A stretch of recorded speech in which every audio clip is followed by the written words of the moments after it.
But మీరు అలా తీసుకోవాలి. రైట్, ఎనీవే ఒక్క నిమిషం తిరుపతిరావు గారు, ఇప్పుడు ఈ మొత్తం వ్యవహారంలో వాళ్ళ ఆశలు అలా ఉన్నాయండి.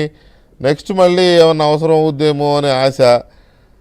మీరు ఆ మధ్య ఏదో చెప్పారు సొరంగ మార్గం సంథింగ్ ఏదో, ఆ సొరంగ మార్గం కూడా ఇంకొక ప్రత్యామ్నాయం ఏదో ఉన్నట్టుంది.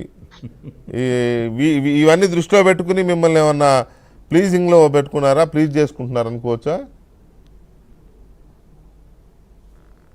వెంకటకృష్ణ గారు, భారతీయ జనతా పార్టీని ప్లీజ్ చేసుకోవడం కూడా కష్టమే. అవునా? ఈజీ కాదు, వాళ్ళ ధర కాదు. నేను అది కూడా చెప్తున్నా. ఒక విషయం. రెండోది, పాపం మస్తాన్ వలీ గారికి నేను ఇందాక చెప్పాను, అయ్యా మీరు ఒక వేళ్ళు ఎవరి వైపైనా చూపిస్తే, మా వైపే కాదండి, ఈ దేశ చరిత్రలో ఎవరి వైపు మీరు చూపిస్తే మీ వైపు 4 వేళ్లు చూపిస్తాయి, కనీసం 3 వేళ్లు చూపిస్తాయి. పట్టణ ఇవన్నీ మాకు చిన్నప్పుడే తెలుసు సార్. మీరు మళ్ళా తెలుసు వినండి, ఆగండి, వస్తున్నా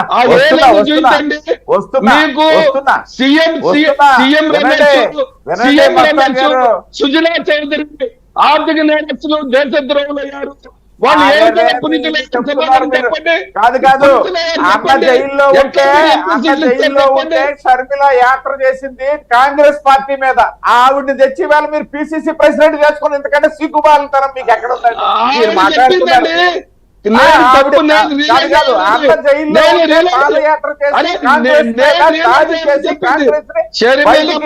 రాష్ట్రంలో నాశనం చేస్తే షర్మిల ఆవిడ తెచ్చి మీరు పిసిసి ప్రెసిడెంట్ చేసుకున్నారు. మస్తాన్ గారు, మీరు ఇందాక మోడీని పర్సనల్ గా తిట్టారు చంద్రబాబు నాయుడు, మళ్ళీ ఎట్లా కూర్చుంటున్నారు, అనైతికమైన పొత్తు అన్నారు కదా.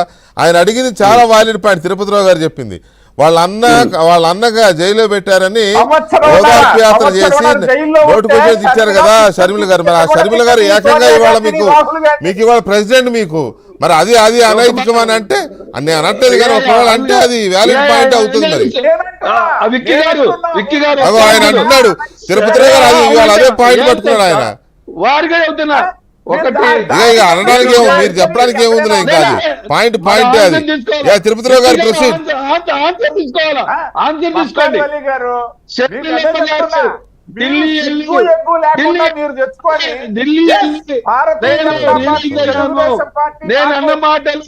నేనన్న మాటలు వెనక్కి తీసుకుంటున్నాడు. నాలో ఉన్నటువంటి మిస్కన్సెప్షన్ తీసేస్తున్నాడు. వాళ్ళు కాంగ్రెస్ పార్టీకి రాజశేఖర రెడ్డి గారు చేసినంతగా ఎవరు చేయలేదని మాట చెప్పలేని మాట ఇవాళ చంద్రబాబు నాయుడు చెప్పండి. ఆ మాటలు మస్తాన్ గారు, ఇది న్యాయం కాదు, ఇది కరెక్ట్ కాదు. మీరు ఇంతసేపు ఏకపక్షంగా తిట్టిపోసి ఆయన ఒక వ్యాలిడ్ పాయింట్ లాజికల్ గా మాట్లాడితే చెప్పనివ్వకుండా, క్రాస్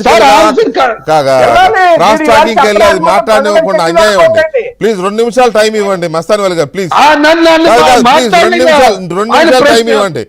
అది నాకు ఆయన మాట్లాడనివ్వకపోతే కాదు ఒక మాట, ఆయన మాట్లాడనివ్వకపోతే నేను తప్పు చేసినట్టు అవుతుంది. చెప్పండి తిరుపతిరావు గారు. వెంకటకృష్ణ గారు, మాకు మాట్లాడుకుంటా ఉంచాలని అంటే అది సాధ్యపడే. మేము అంతకంటే రాటు తీరిన వాళ్ళం, కరుడు కట్టిన వాళ్ళం. మేము ఎవరిని మాట్లాడినాము. వాళ్ళ దేశం మొత్తం మీద అందరికీ తెలిసినటువంటి విషయం, ప్రత్యేకించి కాంగ్రెస్ పార్టీకి అంతకంటే తెలిసిన విషయం. వీళ్ళేమో ఫండింగ్స్ గురించి మాట్లాడతారు.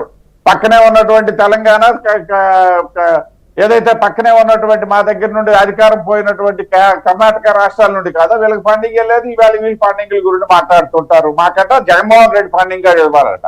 జగన్మోహన్ రెడ్డి ఫండింగ్ ఇవ్వకపోతే మాకు ఫండింగ్ ఇచ్చిన వాళ్ళు మరి లేరు. ఏం మాట్లాడతారండి అది?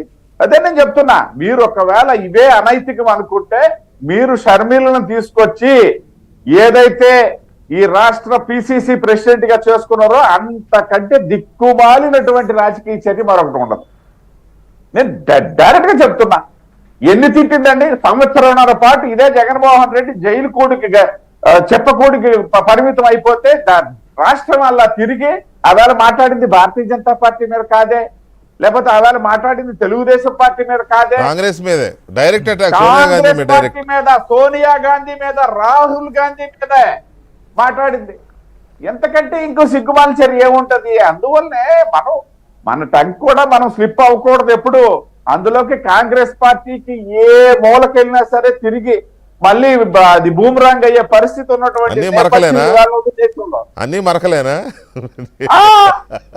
ఏ మరకల నేపథ్యంలోనే ఇవాళ భారతీయ జనతా పార్టీ ప్రస్థానం సాగింది సార్. వెంకటకృష్ణ గారు ఎవరికి తెలియదు ఇది? మేమేమో ఎవరు కాంగ్రెస్ పార్టీ- మస్తాన్ గారు ఒక్క రోజు అయిపోయింది ఆగండి, మీరు నాకు అవకాశం ఇవ్వాలా? మీరు నాకు అవకాశం ఇవ్వాలా? అరే ఇస్తానండి, భలే వాళ్ళు ఇస్తాను, ఇవ్వకుండా ఎందుకుంటాను? ఇస్తాను, ఇవ్వకుండా ఎందుకుంటాను? ఇప్పుడు నేను ఎక్కడ వెంకటకృష్ణ చెప్తున్నా? గారు ఇవ్వకపోయినా మీరు మేము- ఇయర్ ఫోన్స్ పెట్టుకోండి, ఇయర్ ఫోన్స్ పెట్టుకోండి, మేము రాజకీయ ప్రవేశం కల్పిస్తే మీరు ఇయర్ ఫోన్స్ ఆవిడ పెట్టుకోండి BJP ముందు. పార్టీని తింటే ఆవిడ కూర్చోబెట్టుకోవచ్చు వీళ్ళు. కాదు, ప్రెసిడెంట్ గా. కాదండి, కన్నా మీరు- లక్ష్మణ్ గారు తీసుకెళ్లి ఇంటి పక్కన ఆయన్ని వీళ్ళు ప్రెసిడెంట్ గా చేసుకోవచ్చు. ఆవిడ తప్పు నేను రియలైజేషన్ అయ్యాను. రాజశేఖర రెడ్డి గారిని ప్రేమించినంతగా వాళ్ళు చెప్పినటువంటి విధానాన్ని నేను నమ్ముతున్నాను కాబట్టి రాజశేఖర రెడ్డి గారి ఆశయాల కోసం కాంగ్రెస్ పార్టీలో చేరతాననే తర్వాత లే, ఆవిడ ఆ మాత్రం విషయం ఆ తప్పు రోజు చేసినట్టు. చెప్పిందిలే, ఆమె చెప్పిందిలే. ఈయనేమో సీఎం ఆ విషయం ఆమె చెప్పిందండి. ఆర్థిక నేరస్తులు. కాదండి, కాదు కాదు సుజనా చౌదరి ఆర్థిక కాదు, నేరస్తులు. మస్తాన్ గారు ఈమెయిల్ లెక్చరర్ ఆ వాళ్ళు విషయము- వాళ్ళు ఆ వాళ్ళు విషయం భారతీయ ఆమె- జనతా ఆమె పార్టీలో ఓపెన్ స్టేట్మెంట్ పురుషులైపోతారు. ఆ విషయంలో ఆమె ఆయన తెలివిగా ఇయర్ ఫోన్ తీసేసి రేఖపాత్ర నడిపిస్తున్నాడు మస్తాన్ గారు. ఆపండి సార్, అయితే ఆపండి, అనేది ఆ ఆపండి. విషయం పాపం షర్మిల గారు ఓపెన్ స్టేట్మెంట్ ఇచ్చారు, ఇట్లా జరిగింది ఇది అని చెప్పి నాకు తెలిసింది, రియలైజ్ అయ్యాను అని చెప్పి చెప్పిందిలే ఆమె. అయితే మీరు ఇప్పుడు అనేది ఇప్పుడు దాని ఇప్పుడు ప్రకారం- చంద్రబాబు నాయుడు గారు చెప్పానండి. ఒక నేను ఆ మాట, రోజు మోడీ గారిని ఒక పిలిచిన మాట, ఒక తప్పు. మాట, ఒక మాట, నేను ఒక ఈ మాట. రాష్ట్ర ప్రజలకు నేను ఒక మాట చెప్పిన సార్, తప్పు ఒక మాట. చెప్పానండి. అంటే మీరు మారితేనేమో రియలైజ్ చేసిన, వేరే వాళ్ళు చేస్తేనేమో అక్రమమా? అట్లా కాదు కదా. మరి మీరు మిగతా వాళ్ళు చెప్పానండి. ఎందుకు జగన్ చెప్తారు?